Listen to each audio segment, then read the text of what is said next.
Channel 11 News starts with breaking news. Breaking right now, President Donald Trump there live rallying supporters. This is a live look. The president just took the stage moments ago as Congress is set to certify the election for President-elect Joe Biden. First, though, to breaking news in Pittsburgh, and we have word that 2 people are now in custody in connection to that explosion in Lawrenceville over the weekend. That's what Channel 11's Liz Kilmer is hearing from sources, and she's live with what she's learned so far. Liz? Hey, that's right, Gordon. Yeah, so we expect to learn more from federal officials later this afternoon, but I have learned through ATF sources that 2 individuals have been arrested in connection to that shocking explosion that happened over the weekend right in the heart of Lawrenceville. So for days, Pittsburgh and federal officials have been investigating this case after an IED was reportedly tossed from a moving vehicle just after 9 on Sunday evening. Now, that was on Penn Avenue, and we told you police were searching for a white pickup truck in connection to that case. Now, another vehicle at that scene was damaged in the explosion, but thankfully no one was hurt. Now, after that, last night we brought you this SWAT situation. This was live on nearby Ligonier Street, where police were apparently searching for a person of interest in connection to that explosion, but apparently did not find that person there. Now, around the same time, police also went to a location in Ross Township. That was on Nelson Run Road, which sources told us was also connected to all of this. How exactly? Well, that remains unclear. We are again waiting on more information from federal officials, but I have learned 2 people have been arrested. This is a federal case now, so the documents pertaining to it are sealed. As soon as we get an update, we'll let you know. We'll have live reports at 5 and 6. Reporting downtown, I'm Liz Kilmer, Channel 11 News. All right, thanks, Liz. Now back to Washington, D.C., where things could get heated again. This is from last night, when several people were arrested. In this video, you can see protesters clashing with police. Law enforcement in the nation's capital are bracing for unrest and potential violence. Our Samantha Manning joins us from Washington with the details. Supporters of President Trump have turned out in huge crowds. We've been watching them march along the streets of downtown Washington, D.C., and you can see huge crowds also gathered here by the Washington Monument, many of them holding up American flags and Trump 2020 signs. And huge crowds gathered around the White House, too. The protesters say they're out here because they believe the election was stolen from President Trump. That's despite there being no evidence of widespread voter fraud. The protests started yesterday here in the city, and there were at least 6 arrests already, including for weapons-related charges. There are several different groups who have come out today, many of them traveling from other parts of the country. There are also counter-protests happening, demonstrators against President Trump. The National Guard has also been mobilized, and they're working alongside local law enforcement. We'll be out here monitoring the demonstrations throughout the day. From the Washington News Bureau, I'm Samantha Manning. With control of the Senate hanging in the balance, one of Georgia's 2 races has been called. NBC News calling it for Democratic challenger Raphael Warnock over Republican incumbent Kelly Loeffler. The other race, still too close to call. Right now, Democratic challenger Jon Ossoff is holding on to a tight lead, and that may just trigger an automatic recount. NBC's Jay Gray joins us from Atlanta, where the votes are still being counted in the runoff election. Hey there, and as the counting continues here in Georgia, here is what we know right now. At least 1 Senate seat here has gone to the Democratic challenger, and it looks like the second is trending that way as well.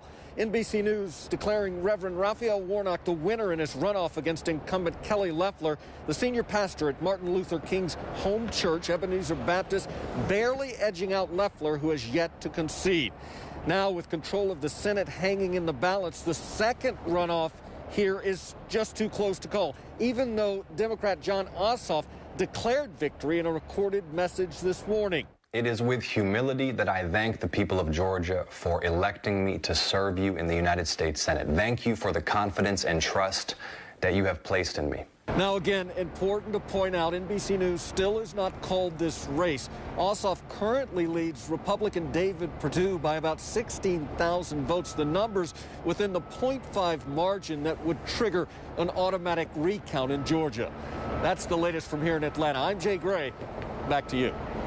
And we'll have continuing coverage on the Georgia Senate race, D.C. protests, and the vote certification throughout the day. You can download the WPXI News app from Apple TV, Roku, or Amazon Fire to watch the protests and the vote certification live as developments are breaking. Also breaking right now, you're looking live at Governor Tom Wolf and Secretary of State Kathy Boockvar. They are speaking about results from the November election and are expected to address what happened in the state Senate yesterday when Republicans blocked a Democratic senator from being sworn in. It's inappropriate to do such. We will not participate in this farce. There were fireworks yesterday as that happened. What's normally a calm swearing-in ceremony broke out into a shouting match and ended with Lieutenant Governor John Fetterman being removed from the Senate floor. This was all over a disputed election that covers parts of Allegheny and Westmoreland counties. GOP senators agreed to remove Fetterman as president of the Senate and then blocked Democrat Jim Brewster from being sworn in.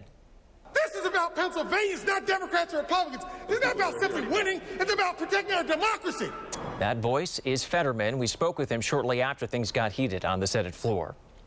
You can't have one political party, either Democrats or Republicans, deciding, well, I don't like this election result, so I'm not going to seat someone who was certified. According to the state's certified results, Brewster defeated GOP challenger Nicole Ziccarelli by 69 votes. Republican senators want to throw out ballots that did not have the required handwritten dates on them. We're going to let the courts decide who has, won that seat. Who sits in that seat now for the 45th district is now in the hands of a federal judge. Here's another look live at Governor Tom Wolf. Yesterday, he sent out a statement saying voters, not Harrisburg politicians, decided this election, and Senator Brewster is the rightful winner. Channel 11's Jennifer Tomazik is listening in on the breaking news desk to what he's saying, and she'll be here with an update as soon as possible. A tragic case developing today in Wilkinsburg. A 15-year-old boy was killed early this morning in an accidental shooting. 15-year-old Marcus Gibson died inside a home on Franklin Avenue. Police say 3 boys were handling the gun when it went off.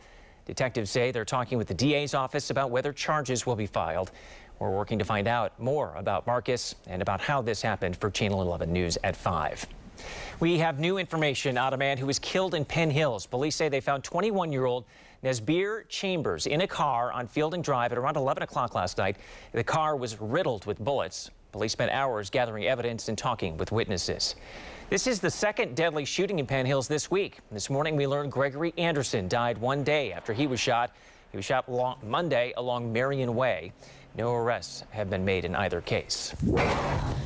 2 Kentucky detectives involved in the raid that left Breonna Taylor dead have been fired now. The Louisville Metro Police Department terminated detectives Joshua Janes and Miles Cosgrove this morning. Breonna Taylor, who had no criminal record, was asleep with her boyfriend in her apartment in March when plainclothes officers came into her apartment to serve a no-knock warrant. Her boyfriend, thinking the apartment was being burglarized, allegedly fired a shot as he called 911. Police returned fire, killing Taylor. Her death sparked national outrage. In the past hour, the Allegheny County Health Department released an update on COVID cases, and it is reporting 46 additional deaths. They are not all recent. 2 date back to November. There was a delay in reporting the deaths to the state. The county has also learned of 881 new COVID cases. That's a jump from what we've seen so far this week because there wasn't as much testing being done last week, we're told. We also expect to hear from county leaders later today. They're holding a briefing at 4, so you can look for developing details tonight on Channel 11 News starting at 5. Local hospitals want to help speed up the distribution of the COVID vaccine. According to our partners at the Pittsburgh Business Times, the hospital sent a letter to State Health Secretary Dr. Rachel Levine urging the state to let them have more of a role in the vaccine rollout. As of Sunday, about 135,000 vaccine doses were administered, mostly to high-priority healthcare workers. Turning to the weather now, cloudy again, but a chance for some sunshine. Let's get over to meteorologist Scott Harbaugh with more in his forecast. Scott? Yeah, you might get a little peek in a spot or 2 today, but certainly better chances over the course of the next couple of days. Live look at tower cam right now. Still cloudy, that temperature 34 degrees, and with the breeze making it feel like it's in the mid-20s right now, that west-northwest wind at 10 miles per hour. Now going through the afternoon, nothing more than a flurry in a couple locations. Notice storm tracker, Doppler 11 radar, relatively quiet right now. That cloud cover still fairly thick, but we are seeing just a couple of breaks, so maybe a quick peek of sunshine in a few locations as we push to 37 degrees. Change is afoot over the next couple of days. I'm putting together a graphic right now to show you how much sunshine we're going to see through Saturday. I'll have that for you coming up in a few minutes. All right, thanks, Scott. Fire ripped through half of a duplex in Beachview, and the flames jumped to a neighbor's home Monday night. Today, we're getting a closer look at the damage and hearing just how close this was to being much worse. Channel 11's Mike Holden spoke to neighbors who are praising firefighters. The damage right here in Beachview is clear, from all the way up top to the bottom of this home. Fire crews may have cleared out of this neighborhood, but the investigation into what sparked this fire is ongoing. Thick smoke filled the air, making it very hard to breathe and see as fire crews surrounded this Beachview home. They rushed to the burning duplex on Letty Hill Street Monday evening. The folks living in the side-by-side property were able to grab what they could and run out to safety before flames tore through each and every floor. The fire was so bad, fire crews broke through the windows to ventilate the space. This afternoon, the path of damage is clear and present.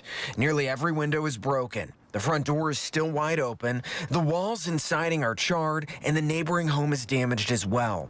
Neighbors say the entire situation was alarming. However, they tell me they're relieved no one was hurt or killed, and they're truly grateful for the firefighters' work. The firemen started moving, and the smoke was billowing out of the top.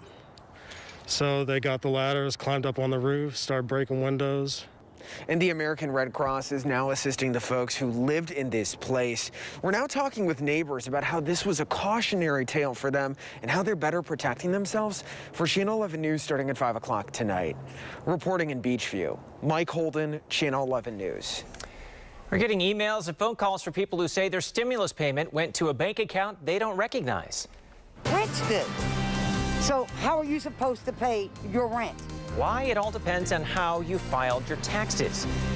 And good news new at noon about this stolen puppy, but how it happened is unbelievable. The broad daylight crime that left her owner just shocked. And President Donald Trump holding a rally live outside the White House. He took the stage about 10 minutes ago to call on Congress not to certify the presidency for Joe Biden. We'll have breaking details on what's expected to happen in Congress just ahead.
We continue to follow breaking news in Washington, D.C., where crowds are gathering in support of President Donald Trump. They are rallying outside the White House as Congress is set to certify the election for President-elect Joe Biden. That process set to start at 1 o'clock this afternoon, about 45 minutes. We are digging deeper into what is expected to happen. We'll have that part of the story ahead at 12:30. Where is my money? The bank has no idea. And what am I supposed to do? Sit on the phone with the IRS for hours trying to figure out where my money went? I don't know. That woman is a single mother of 4, and she says she can't even afford to give her daughter a birthday party without the stimulus check. Her payment, like so many others, went to an account that she didn't recognize. What are people like me and other people who have been waiting on their money that need to pay their bills supposed to do? Who corrects this? H&R Block says they're trying to correct the issue. On Monday, they tweeted this advice. The IRS Get My Payment website may display an account number you don't recognize. If you took a refund transfer, it may be reflecting that account number. So check your 2019 return to confirm. And another tweet said, don't worry, we have sent these payments on to the method you chose for refund transfer, direct deposit, check, or Emerald card. And the money should be there by the end of the day. If you want to track your payment, the IRS also recommends their stimulus tracker. We put a link to it on the WPXI News app. When the first round of stimulus checks went out last spring, some nursing home residents were asked to hand over their checks. New at noon, Channel 11's Alyssa Raymond found out what's being done to make sure that doesn't happen again. Back in the spring, when the first round of stimulus checks went out, some nursing homes asked residents to sign over their checks. When you first hear that, it sounds terrible, right? Well, the Federal Trade Commission doesn't want this to happen again, so it's putting out this reminder. The payments are meant for the person, not the place where they might live. The FTC says some nursing facilities tried to take stimulus payments meant for their residents, particularly those on Medicaid. If you have a loved one in a long-term care facility, the commission recommends you call the facility just to remind them of the rules. And if you hear about an assisted living facility taking payments, call your attorney general's office and then tell the FTC. The first thing I thought of was that Pittsburgh is the second oldest population in the country. We haven't heard of this happening at the Better Business Bureau. Doesn't mean it's not happening. So it would be very concerning to me, and it should be very concerning to local people. Reporting in Pittsburgh, Alyssa Raymond, Channel 11 News. Music fans will have to wait a bit longer for the industry's biggest night. The Grammy Awards are being postponed due to a surge in coronavirus cases in Southern California. Grammys have been set for January 31st at the Staples Center in Los Angeles, but the Recording Academy says it will now be moved to March. Some good news. New at noon, this puppy stolen near Frick Park has been found. Public Works employees found Daphne wandering in Blue Slide Park. Police say she was stolen right out of her owner's hands. The couple was walking near Frick Park Environmental Center in Squirrel Hill when a man began petting the dog. Police say he picked up the puppy and unhooked her leash, and that's when Daphne's owner asked for her back. The man then pushed her down and ran off, and the thief has not been caught. But again, the dog has been returned. No lottery luck last night. More than $800 million is up for grabs in jackpots this week. No one won last night's Mega Millions drawing, so Friday's jackpot will be at least $490 million. And tonight's Powerball jackpot is up to $410 million. These are the highest jackpots since 2018. You can watch both drawings right here on Channel 11 during WPXI Tonight. And remember, Channel 11 is your exclusive home for Pennsylvania lottery drawings every night at 7 o'clock. Red, white, blue, and gold. A feel-good moment on the ice last night as the United States captures the gold medal at the World Junior Hockey Championships. Team USA beat Canada 2-0 in Edmonton. Team USA's goalie made 33 saves for the shutout. The gold medal was the 5th for the U.S. hockey team at this year's tournament. Your severe weather Team 11 forecast. I may have to put a bolo out for the sun if we don't see it soon. It's been several days of gray skies and just a glimmer of sunshine in this afternoon.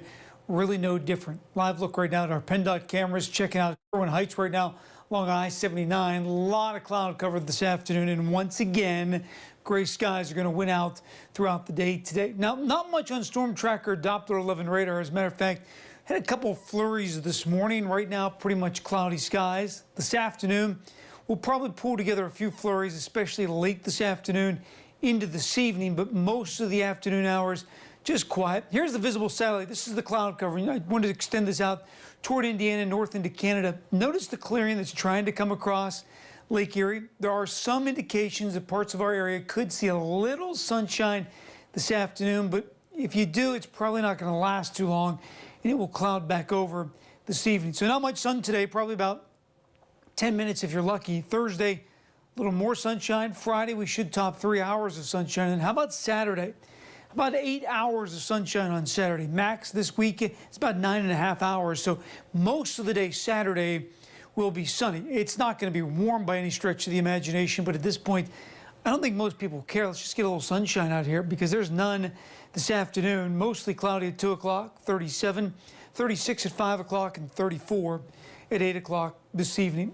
Overnight tonight, we'll drop to 30. A couple of flurries around, but that's about it. Nothing that should cause any sort of issues. And then during the day tomorrow, we'll see clouds in the morning, some sun in the afternoon. I say some sun in the afternoon. I don't want you to think it's going to be brilliant blue skies and golden sunshine all afternoon, but we'll at least get a brighter sky tomorrow with a high temperature of 37 degrees. Now for here's Storm Tracker, 8 tomorrow morning, quite a bit of cloud cover around. Notice by the time we get to noon, it starts to break apart a little bit and really breaks apart during the afternoon tomorrow. So by late tomorrow afternoon, should be mostly clear skies across the area. Then high pressure is going to start to settle in, and as it does, that high pressure is going to scour out the clouds for Friday night and Saturday, and we're finally going to get a break for not only Friday night, Saturday, but really through the weekend. That means the Steelers game against the Browns right here on Channel 11 Sunday night will be dry, will be quiet, with temperatures generally near that 30-degree mark. It is a dry 5-day forecast with your weekend always in view. A little chilly, though. Temperatures in the 30s. Pick day of the weekend, Saturday, with a high of 38. Still a lot of clouds. Your severe weather Team 11 forecast. Virtual learning means millions of students no longer have access to free or reduced lunches. What one local school district is doing to make sure none of its students go hungry. And a popular New Year's resolution is giving up alcohol. The trend is known as Dry January. The law is giving people something to replace alcohol with. Coming up next.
For almost a decade, people around the world have opted out of drinking alcohol in January to start out the new year with a clean slate.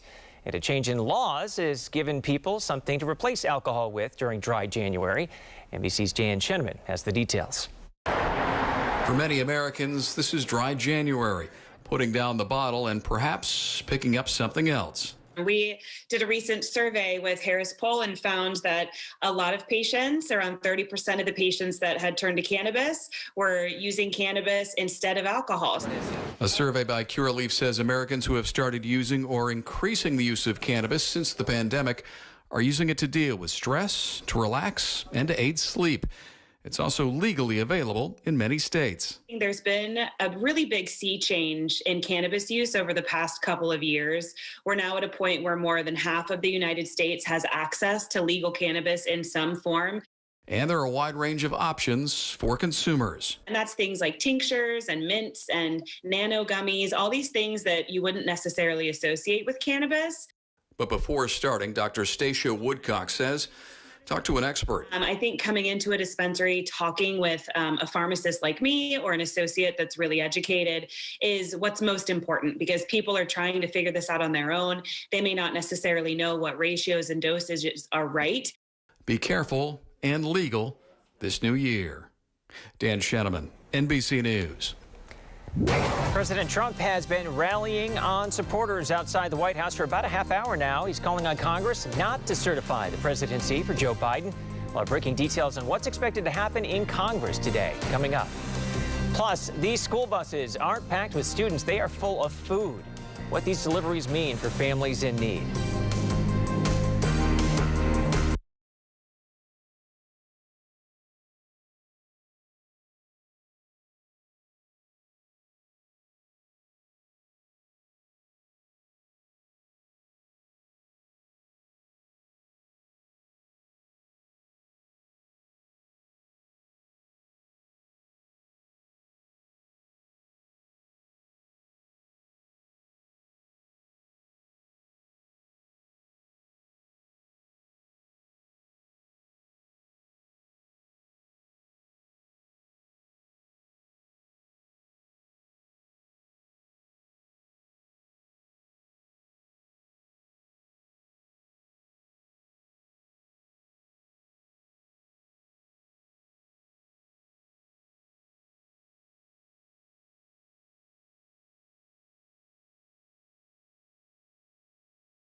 Jennifer Tomazik here on the breaking news desk this afternoon. At 1 o'clock this afternoon, Congress is going to certify the presidential election results. Ahead of that, though, Governor Wolf called a press conference to talk about the election results in Pennsylvania. It's still going on right now, but I've been listening in, and he is upset with the Republican Pennsylvania delegates who are going to challenge the electoral votes, saying that allegations of fraud have been dismissed by the courts.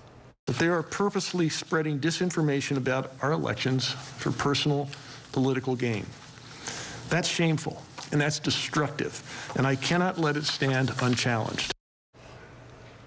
So Secretary of State Kathy Boockvar is also speaking, and she says that the votes were counted accurately and securely by all 67 counties in Pennsylvania, and she has supreme confidence in them. Reporters right now are asking some questions of both the governor and the Secretary of State. One of them did ask about the election between Jim Brewster and Nicole Ziccarelli, so you can look for more on that tonight at 5. Gordon? All right, thanks, Jennifer. President Donald Trump rallying on supporters outside the White House, as Jennifer mentioned, calling on Congress not to certify the election for President-elect Joe Biden. President Trump's attempts to overturn the election and stay in the White House will be in front of Congress in about a half hour. Our Jacqueline Fell explains why a typically routine event is expected to be filled with drama. Congress will soon meet to count Electoral College ballots and certify President-elect Joe Biden's victory. But it won't be that simple. Dozens of Republican senators and House members say they'll object to Biden's wins in multiple states. They want a commission to start a 10-day audit into allegations of voter fraud.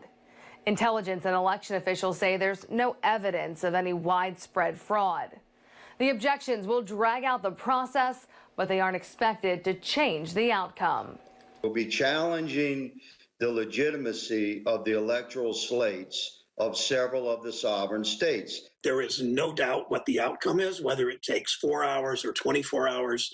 The outcome is Joe Biden will win the Electoral College. Today's events are certain to carve deeper divides within the Republican Party, as today's votes mean they'll either side with the president or uphold the results of the election. Reporting outside Washington, Jacqueline Fell, Channel 11 News. We'll have continuing coverage on the vote certification and the Georgia Senate race throughout the day. Download the WPXI News app from Apple TV, Roku, or Amazon Fire to watch the protests and the vote certification live as developments are breaking. A traffic stop for a misplaced registration tag turned into a whole lot more for a Pittsburgh man. According to the Trib, Kenneth Sharp Heyman was found with 2 loaded guns, one of them stolen. Troopers say he also stuffed a marijuana blunt down his pants when he was pulled over. He faces a list of charges. Police say fake $100 bills keep popping up in Peters Township, and they're pretty easy to spot. The bills have Chinese symbols on the front and back in pink ink. Police have not said if any stores have fallen for it. Attorneys for a Beaver County nursing home where 70 residents died of COVID say the facility should have immunity from civil lawsuits. According to the Trib, attorneys for Brighton Rehab claim they cannot be sued because of the Federal Public Readiness and Emergency Preparedness Act. Under the act, the attorneys said healthcare providers fighting COVID are protected from legal action. 15 people who lived at Brighton or family members of those who died are suing. There's a new vaccination center in Monroeville. It's where hundreds of healthcare workers will get their COVID-19 vaccines. As soon as you walk in, the facility has socially distanced vaccination bays. Once vaccinated, people will be observed for allergic reactions. More than 600 people will be vaccinated, we're told, by Friday.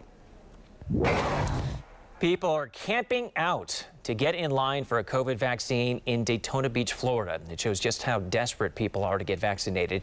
And now the FDA is dismissing suggestions about cutting vaccine doses to vaccinate more people. Americans getting the Pfizer-BioNTech vaccine are told to get the second dose after 21 days after the first dose. It's 28 days between the Moderna vaccine doses. The FDA says making any changes to the authorized dosing or schedules is, quote, premature and not rooted solidly in the available evidence. Experts say delaying a second dose or not getting one altogether could also lead to potential health risks. If you have only partial immunity, occasionally that can actually encourage the viruses that are the virus that's circulating to be to maybe even develop more resistance. Denmark approved up to a 6-week delay between Pfizer, BioNTech's COVID-19 vaccine doses. Germany is also considering a similar move. 30 million American students receive free and reduced lunches every day, but children learning from home may no longer have access to that food. So the Derry Area School District is bringing it to them. It's using buses to hand deliver meals to students. Channel 11's Melanie Gillespie spoke with the superintendent and the cafeteria worker who came up with the idea. Derry Area School District is ensuring kids don't go hungry. Even while they're not in school, they're delivering meals by school bus. They saw the need back in the summer, and they're adding even more to the program this week. One by one, school buses were boarded with boxes of packaged meals, milk, and snacks for hundreds of families in the Derry community. Over the summer, we were serving in the ballpark of 800 lunches a day. And we knew we could do better reaching out to the community, and as we're seeing, we had a lot of need out there. The USDA program called Seamless Summer took off when the pandemic hit. Derry saw so much success, they're delivering meals, all while the district continues to learn remotely. We only had, I think, 4 sites that we were delivering to directly in this past summer. So now we've expanded it to several more sites that'll make it a little bit more convenient for our families. We're loading the buses and going out into the community and taking them to areas where we know they're not getting to us. The need's so great, the school expanded the program to include 9 bus stops and even sometimes front doors. As the numbers in Westmoreland County began to spike, we started to get concerned when we had to go to full remote instruction about our kids being able to get lunches. The district says it's now regularly serving about 500 families every day. I just feel that no matter if it's 10 or if it's 100, that there's that need that we met today. And while it's satisfying the need in the community, it may be even more satisfying for school leaders knowing this may be the only meal some kids get when they're not in school. That's why I get up and come to work every day. I mean, it's so fulfilling. We miss the kids. we miss our kids, but it's why you come to work every day. Yeah. The school district says they're going to continue delivering by bus as long as they're in that remote learning model. But the superintendent tells me they're eyeing up a return to in-person instruction for January 19th. Reporting in Derry, I'm Melanie Gillespie for Channel 11 News. Clouds again today, but meteorologist Scott Harbaugh is tracking when we might see a peak of sunshine. Scott? 1 or 2 spots could see a little bit during the day today, but a better chance over the next couple of days. And I think you're going to like the way this week comes to an end. Right now, storm tracker, Doppler 11 radar. We have very little going on as far as any sort of snowfall. We've had a couple of flurries, but that's been about it.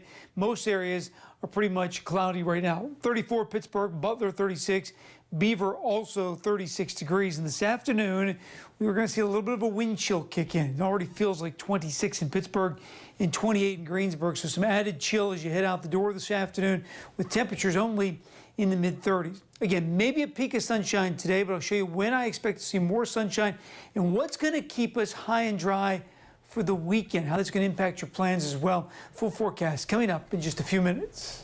Thanks, Scott. A woman caught on camera clinging to the hood of a speeding car. There it is. What happened at a pet store that led to this wild scene? And a live look at downtown Pittsburgh, the top reasons why people are moving in and out of the state.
A new study shows Americans are moving and the pandemic is speeding up their decision. According to the survey, topping the list of inbound locations, South Carolina and Oregon.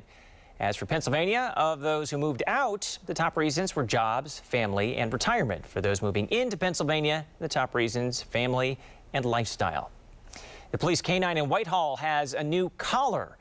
May not sound like a big deal, but police say it will help keep the community safe. That collar is equipped with a GPS tracking device. It can provide real-time monitoring for canine Finn. And this can help police map the canine's route during search operations and retrace a suspect's path. The collar was a donation by the Old Allegheny Shop. I'm hanging on for dear life. A crazy story out of Texas here. A worker clinging to the hood of a car with dog nappers inside. From start to finish, the entire crime caught on camera. It started at Bully Camp in Houston, where they breed exotic bulldogs. Elise James says back in November, a couple was in the store to buy a dog, and when she turned her back, they ran out without paying the $10,000 bill. James chased after them, jumping onto the hood of the getaway car to try to stop the couple. They were also like weaving and driving reckless, and I could barely hold on. I was so scared. It's pretty scary stuff right there. Well, the car eventually stopped and the couple got away with the dog, but the woman inside was just arrested on Monday. However, the dog is still missing. Off the job because of the pandemic, how strangers came together to help laid-off workers in our area. Plus, a little sunshine on the way. I'm tracking when the change in the pattern begins in your neighborhood.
Supporting small businesses is more important than ever, and Butler County is doing it with gift cards and giving more than $80,000 back to workers in need.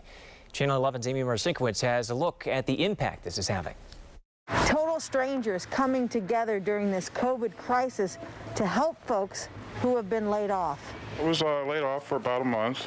Matthew Owens is a line cook at the Harmony Inn. The single father laid off twice because of COVID mandates. So when he got a gift card out of the blue, it hit him hard. Come together and bring money for a community, and for people that they don't even know or even met, is very outstanding and a heartwarming feeling. Butler County's restaurants and hospitality industries have been impacted by the virus because of the ever-changing updates and modifications. That's where the Butler County Tourism Bureau comes in, partnering with county commissioners and others. They came up with the We Care program, donations from the community designed to provide financial assistance to hospitality workers who were laid off. But they know someone else is thinking of them, and that somebody stepped up just to give them a little bit of money to help them maybe through the holidays. It could be, a gift that the child didn't get, or something on the table for dinner. You just don't know. And I mean, it's in our hearts. Everybody's the same. We all want to help. The program, a total hit during a total miss of a year. In just 10 days, officials raised $140,000. Neighbors helping neighbors that they didn't even know. Restaurants across PA, we all, love our communities, and our community supports us. We support them every day of every year, and then to really just be in this situation and see the community come back and support was just, that's the thing. That's like the tearjerker. The We Care program has wrapped up, but Butler County tourism officials say they're still looking to do more good for this community. In Harmony, Butler County, Amy Marcinkowitz, Channel 11 News. Great to see. A company in eastern PA has built an air filtration system capable of killing COVID-19. Could be a crucial weapon in the war on coronavirus. The system is now being used in dental offices, workspaces, and schools. We were getting so many inbound calls and wanting to help protect patients, residents, staff, employees, anything that we could do, knowing that we already had the technology. A $100,000 state grant helped pay for the development. The company also developed technology to help decontaminate N95 masks. Your severe weather Team 11 forecast. You think this is a broken record pattern of weather? Try forecasting it every day. Cloudy skies, couple of flurries, temperatures stuck in the 30s today. Camp Horn Road right now, this is the Parkway North. You can see the abundant cloud cover, and I do think there'll be a couple of spots this afternoon that could see a couple of peaks of sunshine, especially off to the north of Pittsburgh. But even on this shot right here, you can see the sky brightening just a little bit, so there's a little hope this afternoon that we see at least a little bit. Cloudy skies, 34 degrees right now, 33 in Pittsburgh and 33 in Greensburg. That west-northwest wind at 10, putting a little added chill in the air. Here's Storm Tracker Doppler 11 radar, and again, very quiet right now. We'll see a couple flurries pop this afternoon into this evening, and other than a dusting along the ridge tops in the mountains, I'm not anticipating major issues. 31 in Franklin right now. Clarion is at 32, Kittanning 34, as well as Pittsburgh. Head down towards Waynesburg. It's 37 degrees right now. Cloud cover stays thick, so temperatures don't go very far this afternoon. Notice Storm Tracker at 2 o'clock. Some breaks in that overcast, so maybe a hint of sunshine in a few spots. And again, a couple of flurries this afternoon and this evening, but the best chance of anything sticking is going to be southeast in the mountains. We're just moisture starved right now. There's a little low-level moisture to maybe help produce a couple of flurries, but that would be about all we see this afternoon or this evening. 37 for the high temperature today. Mainly cloudy skies and a couple of flurries, and the same deal for tonight. We'll have the clouds most of the night tonight. Flurry possible in a spot or two, but because it's going to be so limited, I'm not expecting any sort of major road issues. Check back with Chief Meteorologist Stephen Cropper tonight at 5 and 6 as he has updated Storm Tracker pinpointing a chance of a couple flurries overnight tonight. Tomorrow, clouds in the morning, little sun later in the day, and I do want to emphasize little. 37 for the high temperature tomorrow. We should stay dry through the weekend. Storm system skirts to our south on Friday. Now, this storm system is going to go along the southern mid-Atlantic coast and out to sea, and with it, it's going to pull high pressure into the area. That will help clear out the skies for Saturday, and we should have a decent amount of sunshine Saturday and even into the day on Sunday. So Sunday for the Steelers game against the Browns. Right here on Channel 11, our pregame coverage begins at 6:30 with the Black and Gold Zone pregame special. Temperatures near that 30-degree mark and a calm, quiet night at Heinz Field. Rest of your 5-day forecast with your weekend always in view. No big warm-up over the next 5 days, or even looking down the road to next week, no big warm-up either, but at least the pattern is fairly quiet. Saturday, the pick day of the bunch, will do sunshine and 38 degrees. Gordon? All right, thanks, Scott. The Pittsburgh Water and Sewer Authority will donate $250,000 to offer free and reduced cost lead testing. It's part of a settlement the PWSA reached for violating Pennsylvania's Safe Drinking Water Act. The Trib reports the money is going to the group Women for a Healthy Environment. It's enough to test up to 300 homes in Pittsburgh. The state attorney general says the PWSA exposed people to increased lead levels when it replaced water lines in 2016 and 2017. Now here's local steals and deals. Hey, Lisa Robertson here with Local Steals and Deals, looking at one of the coolest things in technology today, and it's called the Moon Pod. It's literally made to mimic flotation therapy. So what is flotation therapy? Flotation therapy is something where your entire body is supported evenly. Think about that. They actually use it to help people who have stress and anxiety disorders. So think about how amazingly relaxing and calming and comfortable it is. And this is what the Moon Pod is actually made to emulate. It has proprietary beads, millions of them, high friction beads. You can sit up, you can recline, you can lay on it. This is going to mean that you have extra seating wherever you want, an extra place to take a nap. This is great for dorm rooms. This is great for kids' rooms. This is great for watching TV. And you can get the Crescent pillow with it. Now, the Crescent pillow is a great body pillow. It's great for a body pillow if you're pregnant. It's great to help when you're nursing. It's a great gift for anyone who's going to have a baby or has a little one. It's also going to make your Moon Pod into kind of a recliner. So here is the Crescent pillow, and you're going to just, wait for it. Wow, it's like a throne. I like it. It's my Moon Pod throne. I'm in. So the great thing is, this is what your kids are going to love. This is what everybody in the family is going to fight over. This is dorm rooms. This is kids' rooms. This is TV rooms. Oh, you can stack them so they don't take up any room at all, which I love. The covers are machine washable, and they're really lightweight, so they're easy to move around, and you can just do whatever you want. If you're looking for this and you're going, oh my gosh, I love that, you can find it right now on localsteals.com for 20% off. How great is that? You got a couple colors, but trust me when I tell you, yep, it's my throne. I'm the king of the world. Okay, I'm the king of the Moon Pod, but it's darn close.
The founder of Pittsburgh's largest local coffee shop chain is getting back into the game. Ken Zeff created Crazy Mocha, but sold it a few years ago.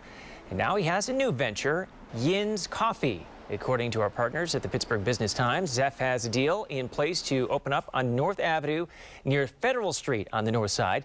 And he has plans to open a few more locations over the next 5 to 6 months.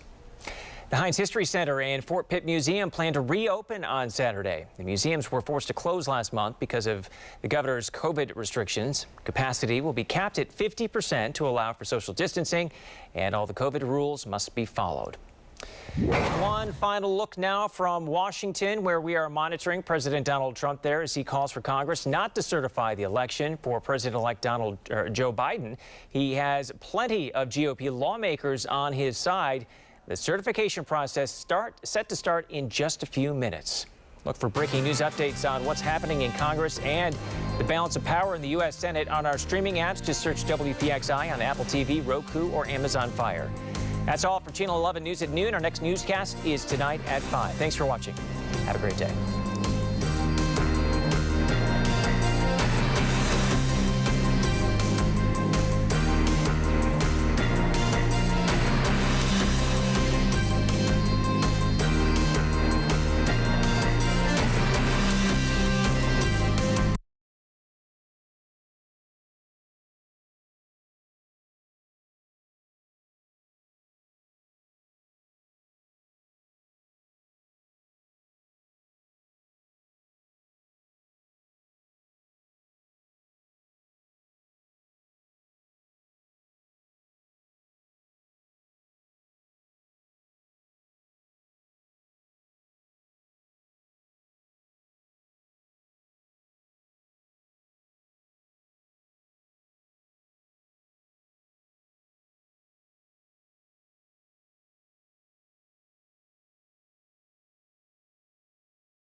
This is an NBC News special report. Here's Lester Holt. Good day, everyone. We're coming on the air to bring you live coverage of a joint session of Congress as it meets to count each state's electoral votes. It's the final step in ratifying the election of the next president of the United States. Today's proceedings would normally be no more than a routine formality, confirming Joe Biden as the next president.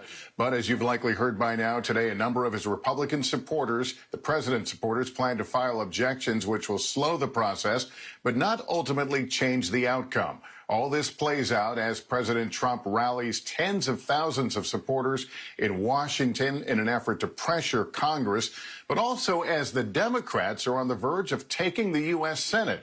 And NBC News is reporting that Joe Biden's pick for Attorney General will be Merrick Garland, the former nominee for the Supreme Court. But first, let's walk you through what to expect as today's proceedings get underway. Moments from now, Vice President Mike Pence will preside over a joint session of Congress as the electoral votes for each state are read out in alphabetical order. As each state is recognized or is counted, he will ask if there are any objections, which must come from at least one member of both the House and the Senate to be considered. Once that happens, each chamber will then convene separately to debate each objection for up to 2 hours. More than a dozen Senate Republicans and more than 100 in the House have already said they plan to object. So all this, a very long way of saying this could be a very long day. Casey Hunt is on Capitol Hill to help guide us through all this. Casey, where do things stand right now? How does this work? We are, Lester, as you said, at the beginning of a very long day as members of the House and the Senate are headed to begin this joint session of Congress. And as you said, normally this is a process that only takes about half an hour or so. It's not something we even necessarily